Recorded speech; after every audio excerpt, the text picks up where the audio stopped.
Hello. That was beautiful smell of fresh basil and me. So in this video, I want to look at the question of what do you really want, and is media helping or hindering you overall? And first of all, yay for all the media options we have nowadays to use to learn, to entertain us, to connect us with other people who are, close or far, we've never met. um, just technical things that can help us in our life. Like, there's just the possibilities are endless, and it's amazing, and I enjoy many of them, and it makes so much of what I do possible. Very grateful for it. I also appreciate that it's a really new thing. Buzzing. It's a really new thing, isn't it? Hundreds of years ago, people weren't on their phone all the time. There were no cell phones. Your life was so much different. If your car broke down or something broke down, you weren't looking at your cell phone while you're waiting for it to be fixed. The pace of life was just so much more slower. There was just naturally more downtime built into people's day, moments of quietness, and this is so helpful.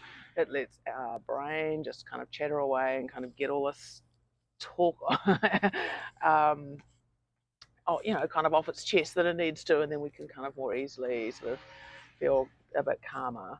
And it's also a really great way, in the quietness, we come up with amazing ideas, and we get to tap into our inner compass and what is important to us.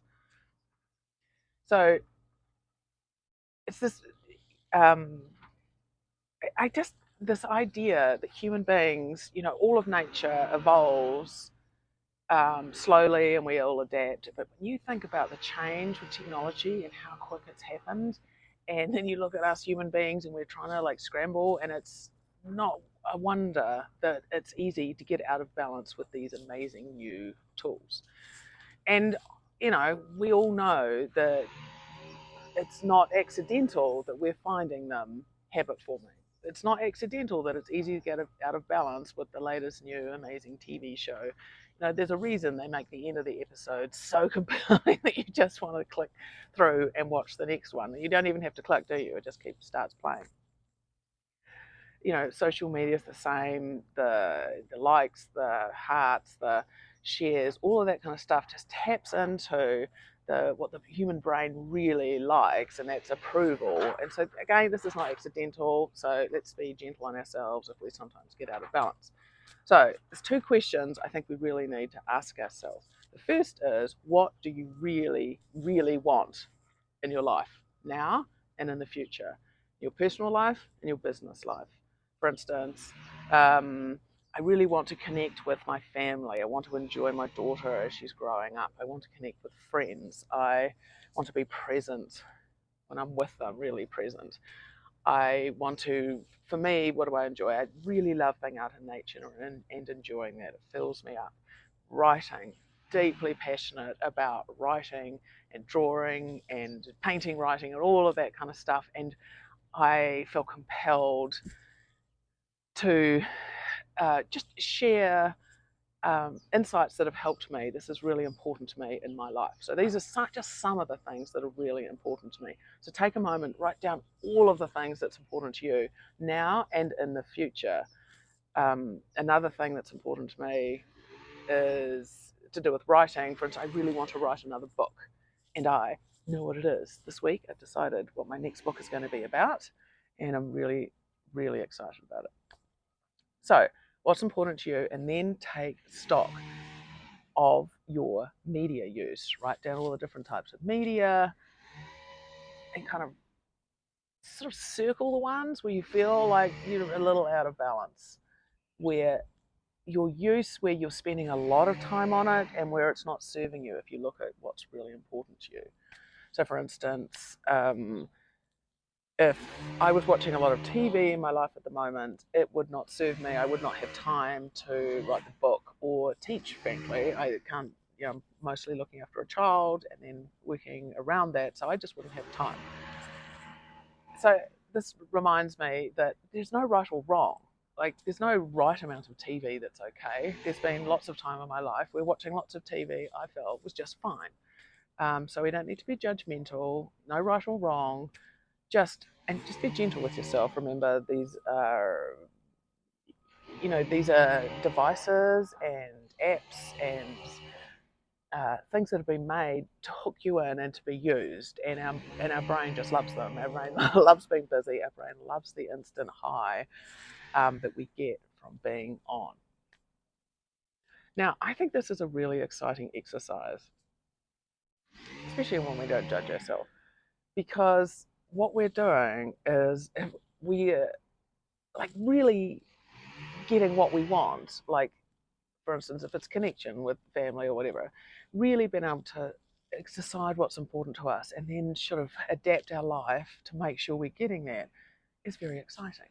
And it's easy to sort of go in the helter-skelter of life, to sort of go forth and not take stock and kind of miss out on what's really important to us. The the the things that have a look at your list, and you'll probably notice some things that take longer. What do you really, really want to do? What would like make your heart sing? But for me, it's for instance, writing the book. That's an immediate one, and that's not a quick high for my mind. It involves a lot of work, and so it's kind of a delayed high, and I need to be vigilant about doing what I need to do now to get what is really important to me. So I challenge you to look at any of those media that are difficult for you, that maybe where the balance has swung. Pick one and then get creative with ways that you can dial it back a little bit. And so that you can kind of you can completely stop using it if you want. That's one option. And you can also just do that as an experiment. You can have a week without something, TV, week without social media, week without emailing. Like, we get to decide. We get to, um, mostly, unless it's work related, we get to use this stuff how we like. And give yourself a challenge to reduce how much you use and see the impact that it has in your life after a week. And you don't need to keep going with this challenge you've given yourself. Just experiment and see what happens. I teach. We go into this in the You Do Nothing meditation coaching program because there is such power in doing less and tapping into it in a compass, and not just feeling good, which is lovely, but really being able to tap into the things, our inner desires, the things that are important to us, and sort of insights come up that are really life changing when we give ourselves a bit of space. And if we're not careful, we can, in today's world, we can have no space. Like, we can fill it all. We can go to the gym and listen to our podcast. We can drive to wherever and listen to audiobooks. We can watch TV and then when we're in bed and then turn it off and go to sleep. Like, we can fill all the spaces. So very exciting, I think, this idea of giving ourselves a little bit of space and seeing what richness bubbles up just naturally. And I think this is where we feel deep satisfaction, not of the short hits that we might get from the media use. But it's all about balance. So enjoy. Thank you for being here, and see you next week. I'm going to leave you with the idea of this delicious basil, they say here. I've been traveling for the last few years, and this has been the first year I've been able to grow some.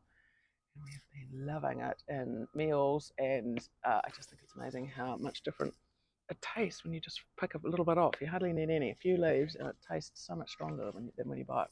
In case you didn't already know that, and you might want to go and grow some basil. Okay, bye.